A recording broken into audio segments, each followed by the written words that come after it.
This is Morten from English TV.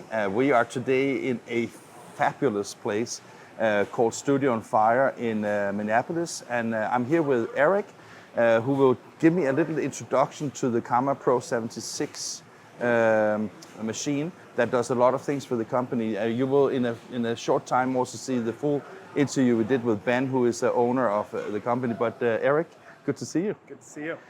Eric, before we start with this one, tell me a little bit about who are you and what is your background for being here at Studio on Fire? So my background is I went to school for print and design, and then a couple years down the road I had the opportunity to work here and came in the door as a kludge operator.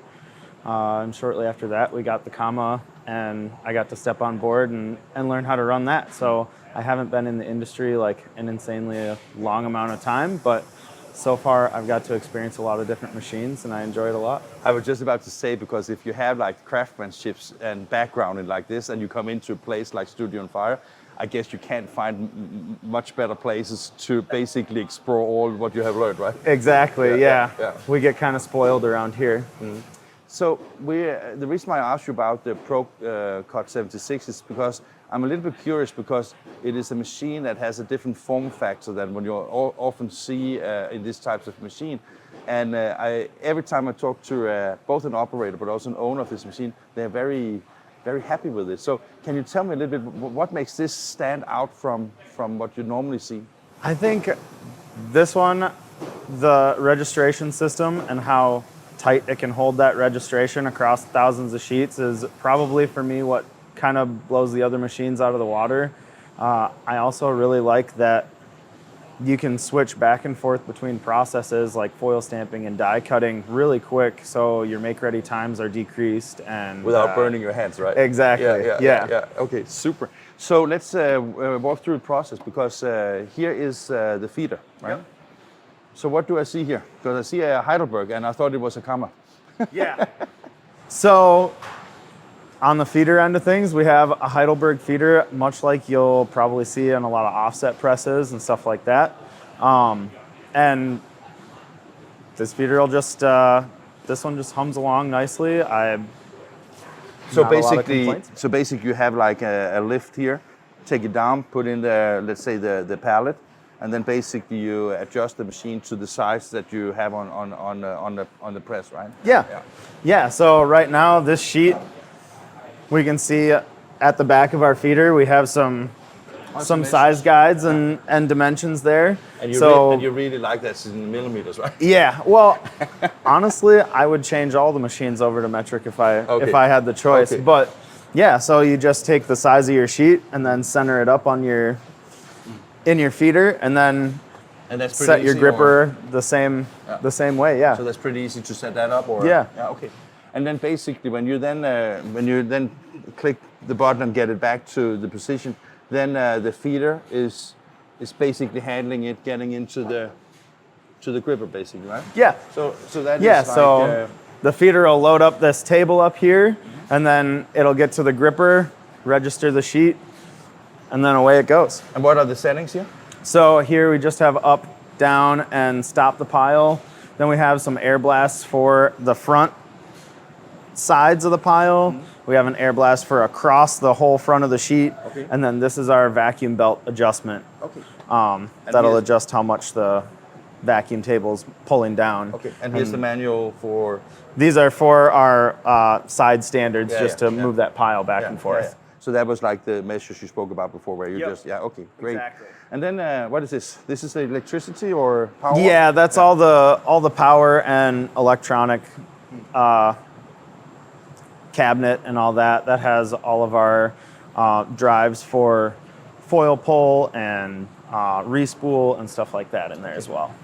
So when you look at a machine like this, from a layman's term, it seems to me that it's very open and very easy to operate, because I mean you get the sheets in and you can easily adjust if you need to adjust anything, right? Yeah, and a lot of those adjustments you can make on the fly while you're running. A lot of other machines like the kludges and Soroglias that I've run, those on the fly adjustments just can't be made because you have to stop the press to get in to be made. And what kind of adjustments do you typically need when you do, like, let's say, a foil job? Mostly just like small, once you get the image into position where you want it, every now and then you might need a small adjustment here or there.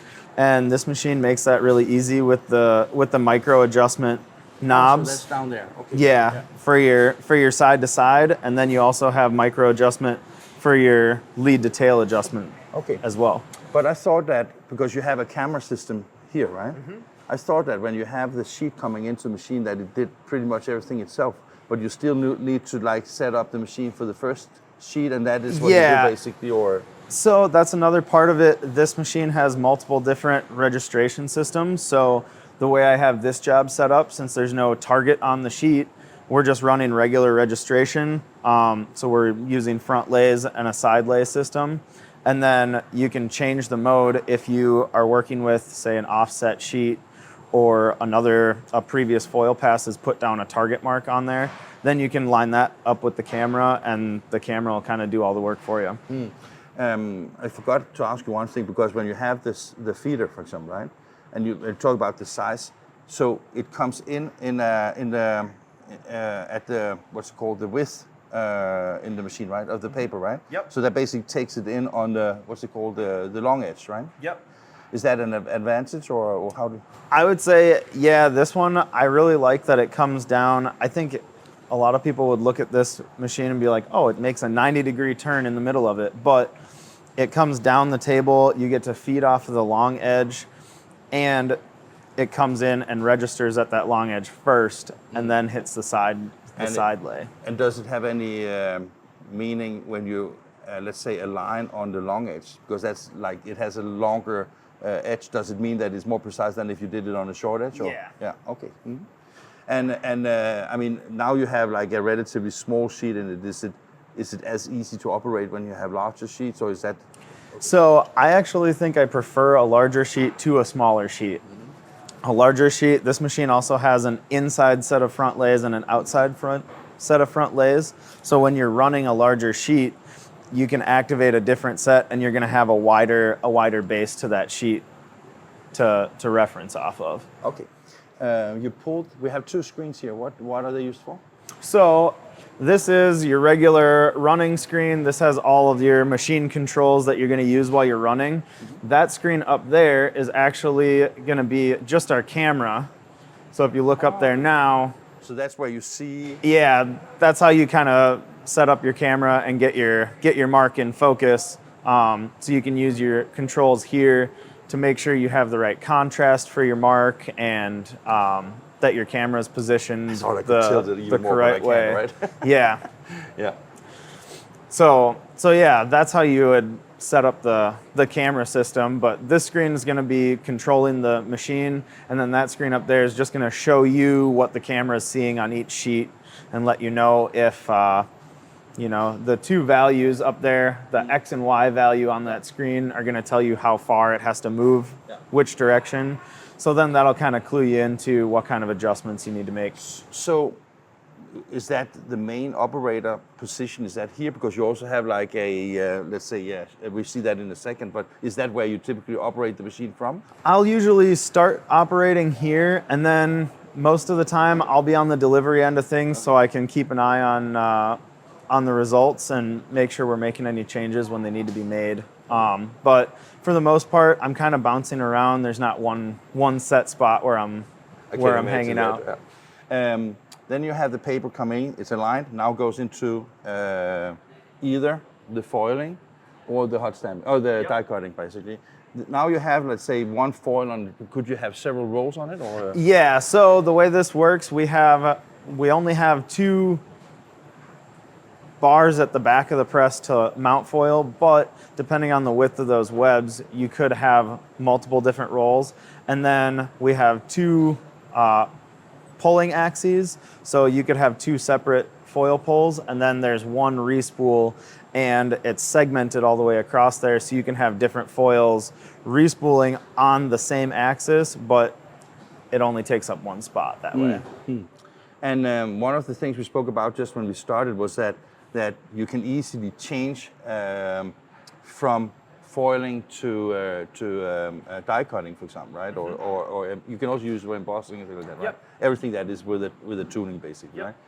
So let's say that you do a job where you foil. Will you foil first, and then you will, let's say, do some embossing afterwards. Okay. Then you need registration. Is that also what you need the cameras for, or how do you adjust that? So if I was gonna run, say I did the first pass in foil and I was gonna follow that immediately with an emboss, I would leave everything basically the same back here. Because it And- registered already to the foil, basically. Exactly. Yeah. And on the delivery end of things, you're gonna deliver onto a cart just like we saw in the feeder, so you can take that cart out of the back end of the press and put it right back in the front. Nice. And as long as you put your foil plate in the same spot or your embossing tool in the same spot, your sheets can go right in and you may not even have to make any registration adjustments or position adjustments. And let's say, because I mean, one of the things that KAMA is known for is that you have, let's say, exchange of tooling without having to cool the machine down first, right? Yep. When you work with the other machines, are they tailored more to like one job, or do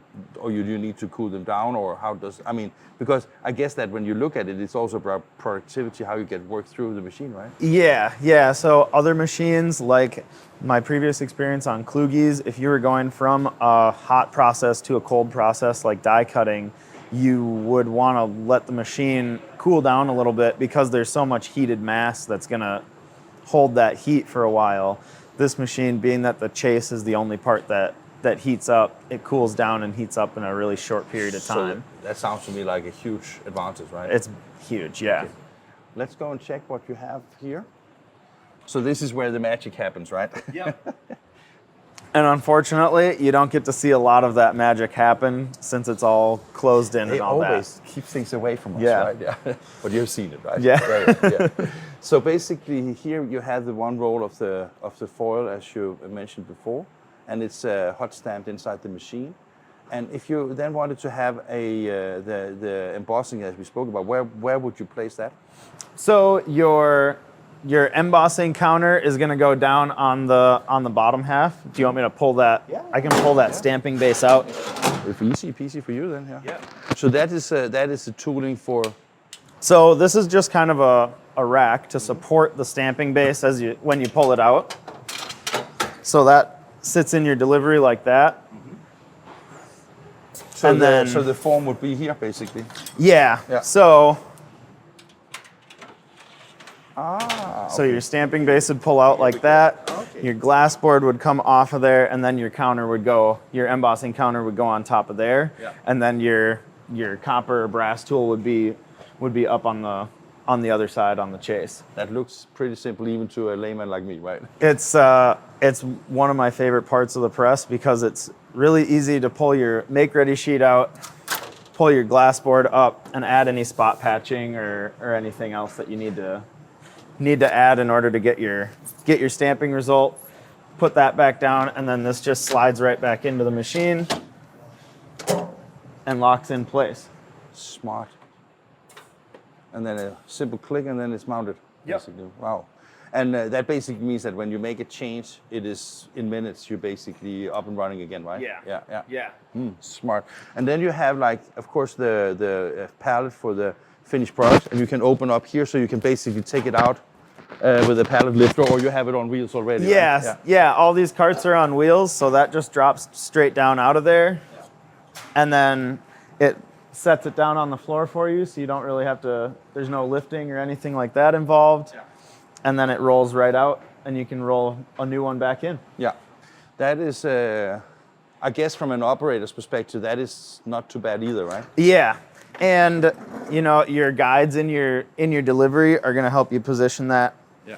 right back on the same part of the cart as Yeah. we did in the delivery. So that's and- how you can take this and put it directly in the machine again, Exactly. basically. Yeah. Yeah. Oh man, that is smart. It's Yeah. great. And before you had this one, I know that you were working on the Kluge, or you just arrived here. Yeah, so I worked Okay, on a Kluge yeah. for a year and a half or so. So before I basically, came before over. you had this one, there would be like multiple processes that would require more setup time, cool down of the machines. And is it faster than the Kluges, or is it the same speed, or? Oh, this runs. I think typically we estimate this to run about twice the speed of a Kluge, if not a little bit more, if we can. Okay. So that is I think Ben said to me that it was like kind of a game changer for you when you got the machine, right? It was huge, yeah. I mean, not only does it run at twice the speed, but because this machine has a stripping and blanking unit that plugs into it, so you have that. that there, also yeah. that saves us time because we don't have to hand strip Yeah. all the die cut pieces that we're course, putting together. Yeah. And is it that, I mean, because you have these doors here, does that mean that when you have the stripping and blanking unit, you just put it in here and then basically, okay? Yep, there's a Super couple of smart. pieces. There's a piece you have down that below one. that Yeah. separates the waste from the good pieces, Yeah. and then that just rolls right up and locks in. And what is the typical setup time if you want to add the stripping and blanking? For the stripping and blanking unit, it really doesn't change the setup process that much. I mean, for most of the die cuts that we set up, we're going to use that anyhow, so it's kind of built in, but if we're going to a pre-existing die cut that we've done before, the changeover from foil to die cutting is 15 to 20 minutes. Wow, okay, super. Okay, let's close the door. So last part of the machine is here. Yeah. So you have a light table so you can see what you're doing. Yep. You have some pens. Yep. I got an assortment of some pens and tools and stuff like that, patching tape and things like that. And then most of the time while I'm working, you know, I'm doing my pull sheets and checking my work under a light. And it's nice to have a good source of light close by. Fantastic. And that was a KAMA Pro Cut 76, right? Yeah, Eric, super. Thank you very much. absolutely.